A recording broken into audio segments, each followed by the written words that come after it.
कथा परिचय में आपका स्वागत है। मैं आपको आज गणेश जी की कथा सुनाने जा रही हूँ। गणेश जी विघ्न विनाशक और शीघ्र प्रसन्न होने वाले देवता हैं। अगर कोई सच्चे मन से गणेश जी की वंदना करता है तो गौरी नंदन तुरंत प्रसन्न होकर उसे आशीर्वाद प्रदान करते हैं। वैसे ही गणेश जी जिस स्थान पर निवास करते हैं उनकी दोनों पत्नियां रिद्धि तथा सिद्धि भी उनके साथ रहती है। उनके दोनों पुत्र शुभ और व लाभ का भी आगमन गणेश जी के साथ ही होता है। कभी कभी तो भक्त भगवान को असमंजस में डाल देते हैं। पूजा पाठ व भक्ति का जो वरदान मांगते हैं वह निराला होता है। काफी समय पहले की बात है कि एक गांव में एक अंधी बुढ़िया रहती थी।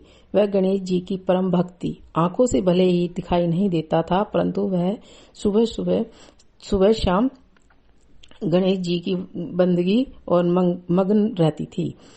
नित्य गणेश जी की प्रतिमा के आगे बैठकर स्तुति करती, भजन गाती, समाधि में लीन रहती और गणेश जी बुढ़िया की भक्ति से बड़े प्रसन्न होकर उन्होंने सोचा कि बुढ़िया नित्य हमारा स्मरण करती है, परंतु बदले में कभी कुछ नहीं मांगती। भक्ति का फल तो उन्हें मिलना ही चाहिए। ऐसा सोचकर गणेश जी एक दिन बुढ़िया के सम्मुख प्रकट हुए और बोले, माई तुम हमारी सच्ची भक्त हो। जिस श्रद्धा से विश्वास से हमारा स्मरण करती हो हम उससे प्रसन्न हैं। अतः तुम जो वरदान मांगो हमसे मांग सकती हो। बुढ़िया बोली, प्रभु मैं तो आपकी भक्ति प्रेम भाव से करती हूँ, मांगने का तो मैंने कभी सोचा ही नहीं, अतः मुझे कुछ नहीं मांगना। गणेश जी पुनः बोले, हम वरदान देने के लिए ही आए हैं। और बुढ़िया बोली, सर्वस्व मुझे मांगना तो नहीं आता, अगर आप कहें तो मैं कल मांग लूंगी। तब तक मैं अपने बेटे बहू से सलाह मशवरा कर लूंगी। गणेश जी कल आने का वादा करके वापस लौट गए। बुढ़िया का एक पुत्र व एक बहू थे। बुढ़िया ने सारी बात उन्हें बताकर सलाह मांगी।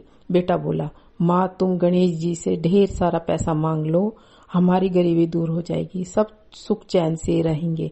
बुढ़िया बोली, नहीं। बुढ़िया की बहू बोली, नहीं, आप एक सुंदर सा पोते को वरदान मांगे, वंश तो आगे बढ़ना ही चाहिए। बुढ़िया बेटे बहू की बातें सुनकर असमंजस में पड़ गई। उसने सोचा यह दोनों तो अपने अपने मतलब की बातें कर रहे हैं। बुढ़िया ने पड़ोसियों से सलाह लेने का मन बनाया।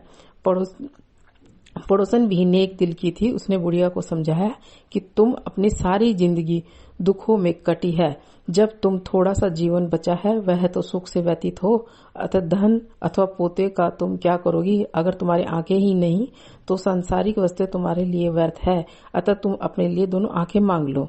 बुढ़िया घर लौट आई। बुढ़िया और भी सोच में पड़ गई। उसने सोचा कुछ ऐसा मांग लूं जिससे मेरे बेटे बहू सबका भला हो, लेकिन ऐसा क्या हो सकता है? इसी उधेड़बुन में सारा दिन व्यतीत हो गया। बुढ़िया कभी कुछ मांगने का मन बनाती तो कभी कुछ, परंतु कुछ ही निर्धारित न कर सकी। दूसरे दिन गणेश जी पुनः प्रकट हुए, बोले, आप जो भी मांगेंगे वह हमारी कृपा से हो जाएगा, यह हमारा वचन है।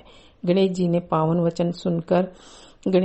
वचन सुनकर बुढ़िया बोली, हे गणराज, आप मुझसे प्रसन्न हैं तो कृपा मुझे मन इच्छित वरदान दीजिए।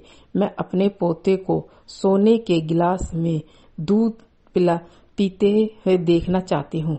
बुढ़िया की बात सुनकर गणेश जी उनकी सादगी व सरलता से मुस्कुराए, बोले, तुमने तो कुछ ठग ही लिया। मैंने एक वरदान मांगने के लिए बोला था, परंतु तुमने तो एक वरदान में ही सब कुछ मांग लिया। तुमने अपने लिए लंबी उम्र, दोनों आंखें ली है, बेटे के लिए धन व बहू के लिए पोता भी मांग लिया है। पोता होगा, ढेर सारे पैसा होगा, तभी तो वह सोने के गिलास में दूध पिएगा। पोते को देखने के लिए तुम जिंदा रहोगी, तभी तो देख पाओगी। अब देखने के लिए दो आंखें भी देनी ही पड़ेगी। फिर वह बोले, जो तुमने मांगा है वह सत्य होगा। यूं कहकर गणेश जी अंतर्ध्यान हो गए। सब कुछ समय पाकर गणेश जी कृपा से गणेश जी की कृपा से बुढ़िया के घर में पोता हुआ, बेटे का कारोबार चल निकला, बुढ़िया की आंखों की रोशनी वापस लौट आई और बुढ़िया अपने परिवार सहित सुखपूर्वक जीवन व्यतीत करने लगी। यदि कहानी पसंद आई है तो लाइक कीजिए और इस प्रकार की और कथाएं सुनने के लिए सब्सक्राइब कीजिए मेरे चैनल को।